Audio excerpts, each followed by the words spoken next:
Hi students, today I will teach you a poem, A Thing of Beauty by John Keats.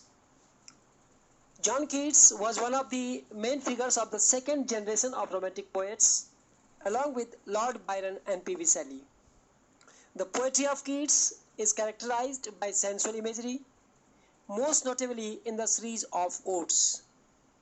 His notable works are To Autumn, Ode to a Nightingale, On the First Looking into Chapman's Homer, Ode on a Grecian Urn, etc.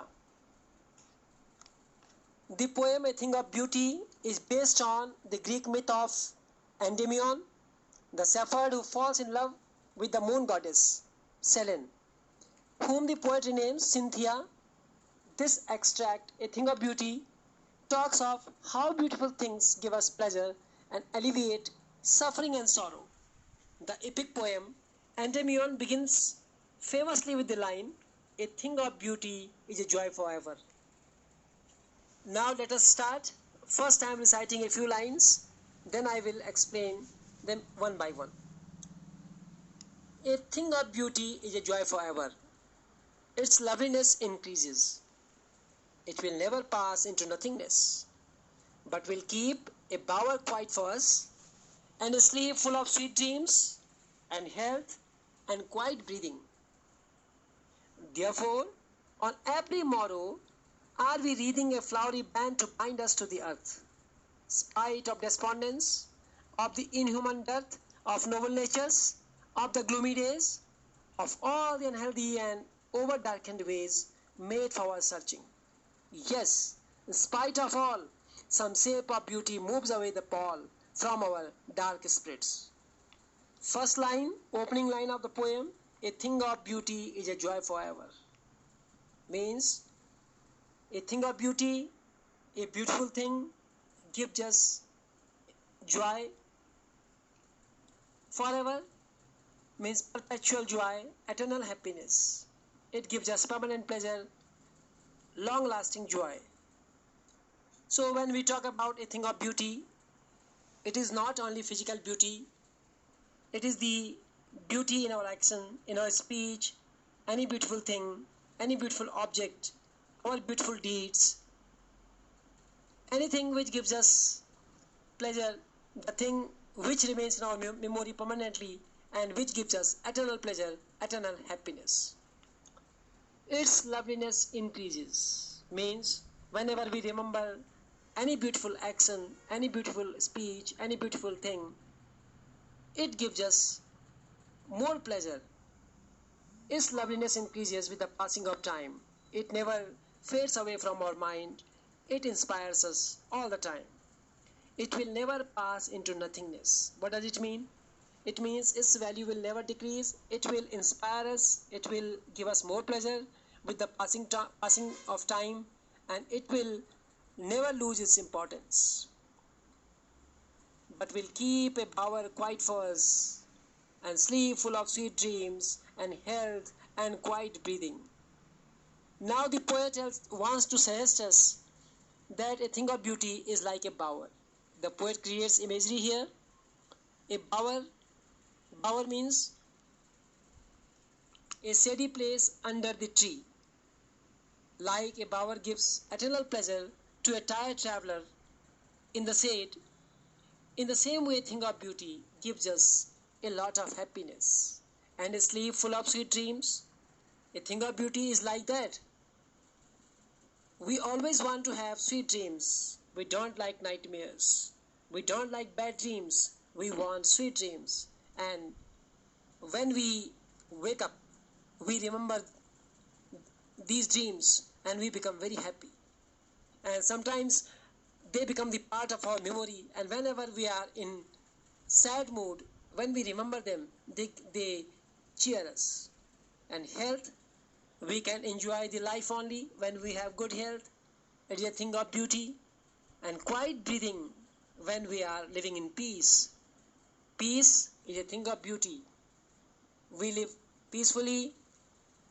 It is a thing of beauty for us. So these are the examples of a thing of beauty also. Therefore, on every morrow are we wreathing a flowery band to bind us to the earth? This is very significant line. How are we connecting ourselves to the earth? Therefore, on every morrow, every morning, the following morrow means the following day, are we wreathing a flowery band? We make a garland of flowers. So these flowers are our sweet memories, the beautiful things surrounding us. We make a garland of all these things. We collect all these sweet memories, and they help us to bind ourselves to the earth. Means we can connect ourselves to the earth when we have sweet memories with us. If we are full of hatred, sadness all the time, then it will make our living difficult on this earth. So these things of beauty help us to connect ourselves to the earth. Spite of despondence, of the inhuman dearth of noble natures, of the gloomy days, of all the unhealthy and over-darkened ways, made for our searching.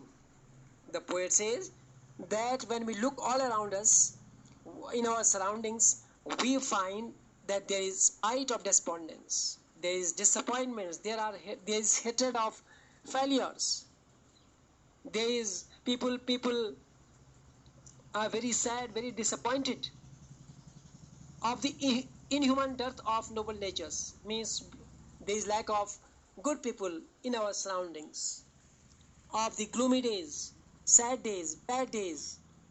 People are not happy because of several difficulties, problems in their life, of all the unhealthy and over-darkened ways. What are these unhealthy and over-darkened ways? The conspiracies that the people hatch against each other, one another, the plots that they make, made for our searching.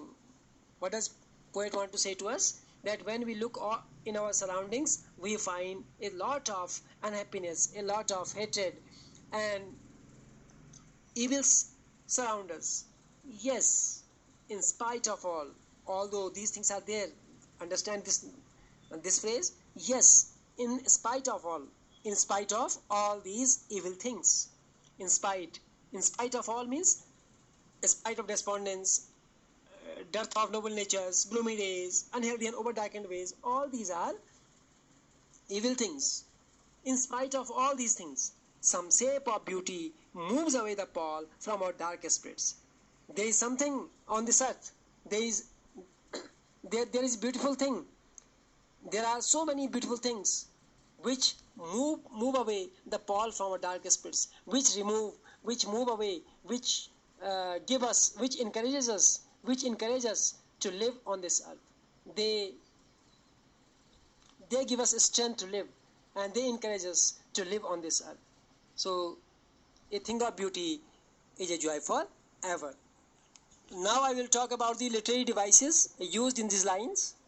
If I talk about the rhyme scheme, A, B, B, C. Notice, forever, never, keep, sleep, and breathing. Now about the poetic devices. Alliteration, Alliteration, alliteration, a figure of speech, use of consonant sound at the start of two words which are close in series, sleep and sweet. And there is metaphor in this phrase, bower quiet. It means calmness of the bower is compared to the calming effect of a beautiful thing. And another literary device, anaphora, ANAPHORA, use of same word into conjugative lines.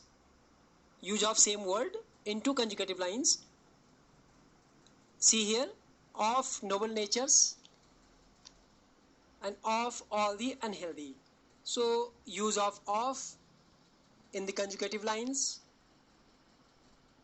Then alliteration, use of consonant sound at the start of two words which are close in series, B in band and bind, N in noble natures, S in some shape. So these are the repetition of consonant sound, use of consonant sound at the start of the two words. Then the poet has created imagery, creating a sensory effect of beautiful things lined up in a string, like in a garland, a flowery band to bind us. So it is an imagery of the garland. These sweet memories are bound together so that they may encourage us to live, to connect ourselves to the earth. So creating a sensory effect of beautiful things lined up in a string. Now coming next one is inversion. Inversion is a poetic device. Inversion means normal order of words is reversed. Like, are we reading a flowery band? It is not written we are reading a flowery band. It is done are we reading a flowery band. The normal order of the word is reversed. So this is all for today. The rest of the poem will be taught in the second video. Thank you. Have a nice day.